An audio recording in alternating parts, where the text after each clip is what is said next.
Hello everyone. तो आज के क्लास में हम लोग फुल ऑपरेशन करने वाले हैं संचयी बारंबारता, जिसको इंग्लिश में क्यूमुलेटिव फ्रीक्वेंसी कहते हैं। ठीक है ना। आज आपका बहुत सारा डाउट्स क्लियर होगा।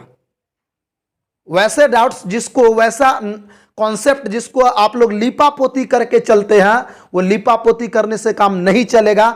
बेहतरीन नॉलेज मिलने वाला है। सबसे पहला कि संचयी बारंबारता क्या है ना। अजीब सा सवाल, संचयी बारंबारता क्या है, संचयी बारंबारता की जरूरत क्यों और कहां होती है। और सबसे आखिरी में और मोस्ट इंपॉर्टेंट सवाल कि किसी भी वर्ग अंतराल की संचयी बारंबारता कैसे निकालते हैं। तो ये सारे सवाल का जवाब आज की इस वीडियो में मिलने वाला है। तो ऐसे में बहुत इंपॉर्टेंट क्लास होने वाला है। तो चलिए, संचयी बारंबारता को अच्छी तरीके से समझने के लिए मैंने एक डाटा तैयार किया है, एक ऑब्जर्वेशन लिया है, जो यहां पर देखिए इस प्रकार से है। एक परीक्षा में 100 में 53 विद्यार्थियों द्वारा प्राप्त अंकों का बारंबारता बंटन। देखिए ध्यान से, ये जो सारणी आपको दिख रहा है, ये टेबल, यह जो बारंबारता बंटन है वह 100 में से 53 विद्यार्थियों द्वारा लाया गया प्राप्तांक यानी जो मार्क्स मिला है वो बता रहा है। ध्यान से देखिएगा, जैसे इस तरफ इसमें देखिए प्राप्तांक लिखा हुआ है और इधर विद्यार्थियों की संख्या लिखा हुआ है।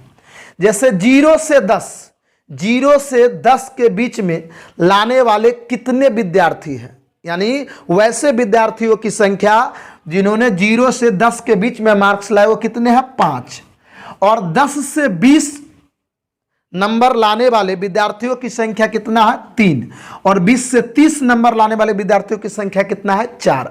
इस तरीके से ये पूरा डाटा हमको बता रहा है। तो अब इसको बेहतर तरीके से समझने के लिए ये जो वर्ग अंतराल है, इसको वर्ग भी कहते हैं क्लास या क्लास इंटरवल, यानी कि वर्ग अंतराल इसको कह सकते हैं। तो ये वर्ग अंतराल को थोड़ा ध्यान से देखेगा। 0 से 10, 10 से 20, 20 से 30। अब इसमें ध्यान देने वाली बात यह है स्टूडेंट कि पहले वाला जो वर्ग अंतराल है 0 से 10, ये 0 से प्रारंभ हो रहा है यानी शुरू हो रहा है और 10 पे समाप्त हो रहा है, पहला वर्ग अंतराल। लेकिन दूसरा वर्ग अंतराल जो है, दूसरा वर्ग जो है 10 से शुरू हो रहा है, 20 पे समाप्त हो रहा है। तीसरा जो है 20 से शुरू हो रहा है और 30 पे समाप्त हो रहा है। इसी तरीके से ये पूरा है। देखिए यहाँ पे 70 से शुरू हुआ, 80 पे समाप्त, 80 पर समाप्त हुआ, फिर 80 से शुरू हुआ और 90 पे समाप्त। तो इसमें ध्यान देने वाली बात यह है कि पहले वाले वर्ग अंतराल जो है यानी वर्ग 10, 0 से 10, तो इस तरफ जो लिखा हुआ है 0, 10, 20, 30, इसको बोलते हैं निम्न सीमा। और इस तरफ से जो लिखा हुआ है यानी 10, 20, 30, इसको बोलते हैं उच्च सीमा। यानी कि वर्ग अंतराल अगर मैं बात कर दूं 10 से 20 में, 10 जो है वह निम्न सीमा हुआ और 20 जो है वह उच्च सीमा हुआ। यानी कि क्लास इंटरवल का ये 10 जो है वह लोअर लिमिट है और 20 जो है वह अपर लिमिट है। ध्यान से देखिए। तो इसमें नोटिस करने वाली बात यह है कि जो पहले वाले वर्ग अंतराल का जो उच्च सीमा होता है, अगले वर्ग अंतराल के लिए वह निम्न सीमा हो जाता है। देखिए यहां पे 10 था उच्च सीमा, यहां पे हो गया निम्न सीमा। यहां पे देखिए 30 है उच्च सीमा, तो अगले वर्ग अंतराल के लिए हो गया निम्न सीमा। तो ये जो वर्ग अंतराल है, इस वर्ग अंतराल को हम लोग ध्यान से देखिएगा, इसका नाम है अपवर्जी विधि। किसी भी डाटा को जब हम इस तरीके से ग्रुप में बांटते हैं, तो इसको बांटने का जो विधि है उसको बोलते हैं अपवर्जी विधि या अतिव्यापी, जिसको इंग्लिश में एक्सक्लूसिव, अपवर्जी विधि को एक्सक्लूसिव और अतिव्यापी को ओवरलैपिंग बोलते हैं। याद रखिएगा इसका नाम जानने के लिए। ओवरलैपिंग में देखिए ध्यान से, इसमें एगो ध्यान देने वाली बात यह है कि इसमें 10 नंबर जो विद्यार्थी लाया है उसको इस वर्ग अंतराल में काउंट नहीं करेंगे। यहां जो विद्यार्थियों की संख्या 5 बताया जा रहा है, इसमें ये क्लियर है कि 10 नंबर जो विद्यार्थी लाया है वो इसमें 5 में शामिल नहीं है। ध्यान से देखिएगा, यानी 10 को जो हम लेंगे, कंसीडर करेंगे, 10 से 20 में लेंगे, यानी जो 10 नंबर लाया उस विद्यार्थी को काउंट करेंगे सेकेंड वर्ग अंतराल में, इसमें करेंगे। और इसमें 20 को काउंट नहीं करेंगे सेकेंड वाला, 20 को किस में काउंट करेंगे, 30 में। तो एक चीज आपने ध्यान से देखा कि जब जहां पे इंड होता है वहीं पे शुरू, जहां पे इंड वहीं से शुरू होता है, तो उसको बोलते हैं एक्सक्लूसिव। और एक्सक्लूसिव में स्टूडेंट हम उच्च सीमा को इंक्लूड नहीं करते हैं, उच्च सीमा को नहीं लेते हैं, ठीक है ना। हम निम्न सीमा से लेकर के और उस सीमा जो है उससे कम, यानी 0 से 10 के बीच में हम 0 लेंगे, 1 लेंगे, 2 लेंगे, 3 लेंगे, 4 लेंगे, 5 लेंगे, 6 लेंगे, 7 लेंगे, 8 लेंगे, 9 तक लेंगे, 10 को नहीं लेंगे। तो जो 10 नंबर लाया है उसको अगले वर्ग अंतराल में रखेंगे, इसमें 10 से लेकर 19 तक रखेंगे, यानी 20 से कम। तो इसको एक तरीके से समझा जा सकता है कि 5 विद्यार्थी जो है उसका प्राप्तांक 10 से कम है, यानी 3 विद्यार्थी जो है उसका प्राप्तांक 20 से कम है, 4 विद्यार्थी है जिसका प्राप्तांक 30 से कम है। तो इसको ऐसे पढ़ेंगे 10 से कम, 20 से कम, 30 से कम, 40 से कम, 50 से कम, 60 से कम, ऐसे पढ़ेंगे। तो यहाँ तक हम लोगों ने सीखा कि इस वर्ग अंतराल का क्या नाम है, इस वर्ग अंतराल की क्या खासियत है, कैसे समझेंगे कि यह एक्सक्लूसिव है। तो पहले वाले वर्ग अंतराल की जो उच्च सीमा होता है, नेक्स्ट वाले वर्ग अंतराल के लिए निम्न सीमा बन जाता है। और जब इसमें विद्यार्थियों की संख्या काउंट करेंगे या कोई भी डाटा को जब इसमें गिनेंगे, बारंबारता जब लिखेंगे, तो ध्यान रखेंगे कि उच्च सीमा को नहीं लेना है, निम्न सीमा को लेना है और उस सीमा से कम तक को लेना है। यहां तक हम लोगों ने यह सीखा। अब बात आता है संचयी बारंबारता की। यहां तक तो क्लियर हो गया। अब चलिए, अब संचयी बारंबारता समझने के लिए, बताने के लिए आपसे क्वेश्चन करेंगे। इस सारणी को देख करके आप बताइए मुझे, ध्यान से देखिएगा, कि कितने ऐसे विद्यार्थी हैं जिसका प्राप्तांक यानी मार्क्स जो है 10 से कम आया है। तो आप कहेंगे सर बहुत आसान है, 5 विद्यार्थी, 5 ऐसे विद्यार्थी हैं जिसका मार्क्स 10 से कम आया है। तो ये तो बहुत आसान था। अब देखिए दूसरा क्वेश्चन हम करते हैं कि कितने ऐसे विद्यार्थी है, देखिए यही है संचयी बारंबारता, कितने ऐसे विद्यार्थी हैं जिनका मार्क्स 20 से कम आया है, 20 से कम आया है। तो अब आप कहेंगे कि सर 3, तो आपका आंसर बिल्कुल गलत है। और यही पे संचयी बारंबारता की जरूरत होती है। पहला क्वेश्चन का जवाब मिल गया कि संचयी बारंबारता की जरूरत कहां होती है, क्यों होती है। हमने यहां पर एक क्वेश्चन किया कि 20 से कम नंबर लाने वाले विद्यार्थियों की संख्या कितनी है। तो देखिए इसका आंसर पाने के लिए हम आराम से समझते हैं कि 20 से कम लाने वाले विद्यार्थियों की संख्या के लिए हम वर्ग अंतराल 0 से 10 में, यानी ये जो है 0 से 10 जो वर्ग अंतराल है उसमें जितने विद्यार्थी है यानी 5 विद्यार्थी, उसका भी मार्क्स तो 20 से कम है, क्योंकि इसमें 10 से कम। तो 10 से कम इसमें कौन कौन मार्क्स है, 5 है, 6 है, 7 है। तो क्या वो 20 से कम नहीं है, 20 से कम है। और सेकेंड वाले में भी 20 से कम है, यानी 10 से लेकर के 19 तक है, 10, 11, 12, 13, 14, 15, 16, ये सब क्या 20 से कम है। तो 20 से कम विद्यार्थियों की संख्या बताने के लिए ये वाला जो वर्ग अंतराल है 10 से 20 और उससे पहले वाला जो वर्ग अंतराल है 0 से 10, दोनों की बारंबारताओं का योग जो होगा, कुल विद्यार्थियों की जो संख्या होगा, वो 20 से कम अंक लाने वाले विद्यार्थियों की संख्या होगा। और इसी संख्या को हम लोग बोलते हैं संचयी बारंबारता। अब चलिए संचयी बारंबारता किसे कहते हैं, क्या है, तो हम बता दें कि किसी भी वर्ग अंतराल की बारंबारता और उससे पहले आने वाले वर्ग अंतराल की बारंबारता का कुल योग जो होता है उसी को संचयी बारंबारता कहते हैं। जरूरत का ये संचयी बारंबारता क्लियर हुआ। किसी भी वर्ग अंतराल की बारंबारता और उससे पहले वाले वर्ग अंतराल की बारंबारता का कुल योग संचयी बारंबारता कहलाता है। ये आपका आंसर है, संचयी बारंबारता क्या है। और संचयी बारंबारता की जरूरत क्यों हुई, जैसे हम पूछ दे कि 70 नंबर से कम लाने वाले विद्यार्थियों की संख्या कितनी है, मैं आपसे क्वेश्चन पूछ दूं कि 70 नंबर से कम नंबर लाने वाले विद्यार्थियों की संख्या कितनी है, और आपका जो आंसर होगा कि हाँ सर इतना विद्यार्थी है जिनका मार्क्स 70 से कम आया है, वही है संचयी बारंबारता। तो ये भी जान गए कि संचयी बारंबारता क्या है, किसे कहते हैं। अब सीखेंगे कि संचयी बारंबारता निकालते कैसे हैं। जैसे हमसे पूछ दे अभी कि 70 से कम नंबर लाने वाले विद्यार्थियों की संख्या कितनी है, तो हम कैसे बताएंगे कि कितनी है, एग्जैक्ट आंसर कितना होगा। तो देखिए ध्यान से, तो इसके लिए हमने आपसे पूछा कि 0 से 10 यानी 10 से कम। अब इसको समझिए, 10 से कम, 10 से कम, ध्यान से देखिएगा, वाले 10 से कम अंक वाले, ध्यान से देखिएगा, विद्यार्थियों की संख्या 10 से कम, क्योंकि इसमें तो 10 से कम वाला लेते हैं, तो हम पहले सिखा दिए। तो कितनी है, तो कहेंगे कि 3। अब हम पूछेंगे कि 20 से कम लाने वाले विद्यार्थियों की संख्या कितनी है। अब देखिए यहीं पर ट्विस्ट है, यही संचयी बारंबारता है। तो 20 से कम अंक लाने वाले, अंक वाले या लाने वाले कुछ भी विद्यार्थियों की संख्या, ध्यान से देखिएगा, विद्यार्थियों की संख्या।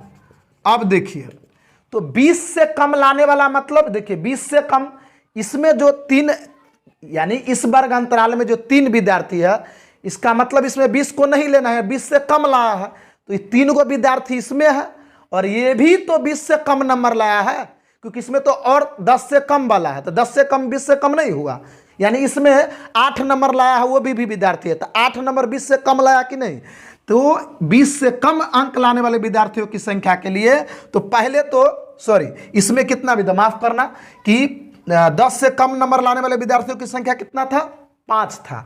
अब 20 से कम नंबर लाने वाले विद्यार्थियों की संख्या कितना होगा, पहले से तो 5 था, और 3 और विद्यार्थी है जिसका मार्क 20 से कम है, क्योंकि इस वर्ग अंतराल में भी 20 से कम है, तो 3 और जोड़ देंगे, तो 5 और 3 कितना हो गया, 8। तो कुल मिलाकर के 20 से कम अंक लाने वाले विद्यार्थियों की संख्या कितना हो गया, 8 हो गया। तो अतः हम कह सकते हैं, ध्यान से देखिए, हम कह सकते हैं कि वर्ग अंतराल 10 से 20 की संचयी बारंबारता 8 है। कितना है, 8 है। यही हुआ संचयी बारंबारता। संचयी बारंबारता की मदद से हम एक ही बारे में बता देते हैं कि ऐसे कितने विद्यार्थी हैं जिनका मार्क्स इतना से कम है या फिर इतना से ज़्यादा है, वो भी बताएंगे, अगले वीडियो में बताएंगे। अगर ये वीडियो आपको पसंद आया होगा तो लाइक ज़रूर कीजिएगा। अभी अब हम चलिए, तो ये चीज़ तो समझ गए। इसी तरीके से अगर पूछेगा कि 30 से कम लाने वाले विद्यार्थियों की संख्या कितना है, तो यहाँ से उठाएंगे, क्योंकि 30 से कम 4 विद्यार्थी जो है जिनका मार्क्स 20 से लेकर के और 30 से कम तक है, तो इस वर्ग अंतराल से लेकर के ऊपर का जितना है सबको जोड़ देंगे। कोई पूछ दे 30 नंबर लाने वाले विद्यार्थियों की संख्या कितना है, तो 5, 3 और 4 सबको जोड़ देंगे। अगर पूछ दे कि 80 से 90 यानी कि 90 से कम नंबर लाने वाले विद्यार्थियों की संख्या कितना है, तो यहां से उठाएंगे, जिस वर्ग अंतराल की बात होगी उस वर्ग अंतराल की बारंबारता और उससे पहले वाले वर्ग अंतराल की बारंबारता सबको प्लस कर देंगे, तो निकल जाएगा इस वर्ग अंतराल की संचयी बारंबारता। ये होता है। कॉन्सेप्ट क्लियर हुआ कि नहीं। अब हम सीखेंगे ये पूरा सारणी जो है इसका संचयी बारंबारता यानी CF कम्युलेटिव फ्रीक्वेंसी कैसे निकालते हैं। यहां तक क्लियर हुआ ना। चलिए अब हम आगे इस सारणी को अब पूरा भरेंगे और आपको संचयी बारंबारता सारणी बनाना आ जाएगा। अब सीखिए कितना आसान है। तो इसमें सबसे पहले क्या करेंगे, देखिए इसमें प्राप्तांक है, ये विद्यार्थियों की संख्या जिसको F से डिनोट करते हैं, यानी फ्रीक्वेंसी, यानी कि कोई भी डाटा कितनी बार आता है वो होता है बारंबारता, बतलाता है। या और ये हुआ संचयी बारंबारता यानी कि कुल योग, बारंबारता का कुल योग, ये ध्यान से देखिएगा, इसको CF से डिनोट करते हैं यानी कि कम्युलेटिव फ्रीक्वेंसी। क्लियर है। तो अब देखिए, तो 0 से 10 नंबर लाने वाले विद्यार्थियों की कुल संख्या कितना है, तो कुल संख्या 5 ही है। अब देखेंगे कि 20 से कम नंबर लाने वाले विद्यार्थियों की संख्या कितना है, यानी 0 से लेकर 20 से कम। तो इसमें क्या करेंगे, ये भी कम था ये भी कम था, ये दोनों को प्लस कर देंगे। तो इसमें लिखेंगे 5 + 3 बराबर हो जाएगा 8। कितना हो जाएगा, 8। अब ध्यान से देखिए, अब पूछ दे 20 से 30 का संचयी बारंबारता क्या होगा, 30 से कम का। तो ये 8 जो है इसमें हम फिर क्या जोड़ देंगे, ये वाला 4। तो 8 × 4 = 12, यानी कि 12 ऐसे विद्यार्थी हैं जिसका मार्क्स 30 से कम है। कैसे, 5 × 3 = 8 और 8 × 4 = 12। ठीक है ना। चलिए अब हम पूछ दे कि 40 से कम, तो आप सिंपल बनाते जाइए, यहाँ पे 12 लेंगे और ये वाला बारंबारता 3 जोड़ देंगे, तो 12 × 3 = 15। क्लियर है। अब देखिए इसको, अब अगला बताते हैं, फटाफट बताइए इसका क्या होगा। तो 15 और प्लस का 3, ये हो गया 18।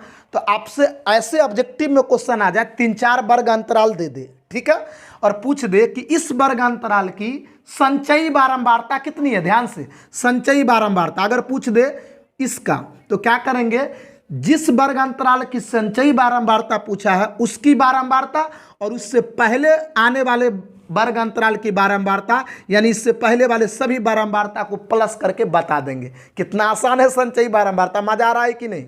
अब देखिए आगे इसका कितना होगा, तो 18 + 4, 18 × 4 = 22। अब हो जाएगा 22 + 7, तो 22 और 7 हो गया 29। अब जोड़ देंगे 29 में 9, तो 29 और 9 38। अब 38 में जोड़ देंगे 7, तो 38 और 7 कितना हो जाएगा, 38 + 7 यानी कि 53, नहीं सॉरी 38 और 7 45 हो गया, 45। और आखिरी में 45 विद्यार्थी जो है जिसका मार्क्स 90 से कम है। अब 100 से कम कितना विद्यार्थी का मार्क्स है, तो 45 में 8 जोड़ देंगे, 45 और 53। मेरा कुल विद्यार्थी कितना था, 53। देखिए पूरा टोटल विद्यार्थी का यहाँ कितना आ गया, 53 है। देखिए यहाँ कुल विद्यार्थी 53, यहाँ भी 53। ठीक है ना। तो इस तरीके से संचयी बारंबारता निकाला जाता है स्टूडेंट, ठीक है ना। अब देखिए इसको जल्दी बनाने का एक और तरीके, जरूरी नहीं है हम ये समझाने के लिए पूरा लिखे हैं, आप इसको नहीं भी लिख करके डायरेक्ट ऐसे भी लिख सकते हैं, डायरेक्ट ऐसे भी लिख सकते हैं। कैसे, तो ये भी थोड़ा सा सीख लीजिए, 1 मिनट का समय दीजिए, हम ये भी तुरंत बता देते हैं। नॉलेज बहुत बेहतरीन है। यदि आपका कोई भी मैथ्स में टॉपिक कमजोर है तो प्लीज़ कमेंट बॉक्स में बताइए, उसके लिए मैं वीडियो लेकर आऊँगा और आपको सारा डाउट्स क्लियर हो जाएगा। मैथ को लेकर सोच बदल देंगे आप। केवल हम लोगों को सपोर्ट कीजिए। कहीं भी मैथ्स में कोई भी टॉपिक में डाउट है, सिर्फ टॉपिक का नाम लिख करके कमेंट बॉक्स में और बोलिए कि सर ये टॉपिक पे वीडियो बनाइए। बहुत जल्दी ही कोशिश करेंगे वीडियो बनेगा और आपका जितना भी डाउट से क्लियर हो जाएगा। अब देखिए ध्यान से, वो तो मैं समझने के लिए प्लस प्लस करके बताया। अब आपके पास सारा नॉलेज हो गया संचयी बारंबारता के बारे में। अब क्या करेंगे, हम इसको जल्दी कैसे बनाएंगे, क्योंकि जरूरी नहीं है कि प्लस प्लस करके शो करना एग्जाम में। तो इसके लिए सिंपल सा तरीका, जो पहला बारंबारता है वो लिख दीजिए आराम से, 5 है तो 5 और क्रॉस जोड़ दीजिए। क्रॉस देखिए इस तरीके से क्रॉस, 5 और 3 कितना हो जाएगा 8, और 8 और 4 को जोड़िए, 8 4 कितना हो जाएगा 12। देखिए इस तरीके से आप इस तरीके का ये नहीं दीजिएगा। देखिए यहाँ पे 5, इसमें लिखाता है दोनों का प्लस तो 8, इसमें लिखाता है तीनों का प्लस 12। अब यहाँ पर लिखने के लिए सबको जोड़ना पड़ेगा, तो ऐसे में टाइम ज़्यादा लगेगा। तो इसका एक टेक्निक है कि पहला उतार दीजिए, क्रॉस कोना को नहीं जोड़िए। देखिए 5 3 8, 8 4 12, 12 3 15, 15 3 18, 18 4 22, 22 7 29, 29 और 9 38, 38 और 7 45 और 8 53। देखिए कितना जल्दी फटाफट कर लिए, ठीक है ना। तो ये रहा स्टूडेंट्स संचयी बारंबारता का कॉन्सेप्ट कि संचयी बारंबारता क्या होते हैं, किसी भी वर्ग अंतराल की संचयी बारंबारता कैसे निकालते हैं, और साथ ही संचयी बारंबारता टेबल सारणी बनाते कैसे हैं। आई होप कैसा लगा ये मेरा कॉन्सेप्ट। अगर आपको अच्छा लगा होगा तो प्लीज़ लाइक और शेयर ज़रूर कीजिएगा, और अभी तक आप हमारे चैनल को सब्सक्राइब नहीं किए हैं तो हमारे चैनल को सब्सक्राइब कर लीजिए, और साथ ही हमारे चैनल के प्लेलिस्ट में जा कर के आप बहुत सारा चीज़ कॉन्सेप्ट को सीख सकते हैं मैथ्स को लेकर। Thank you so much.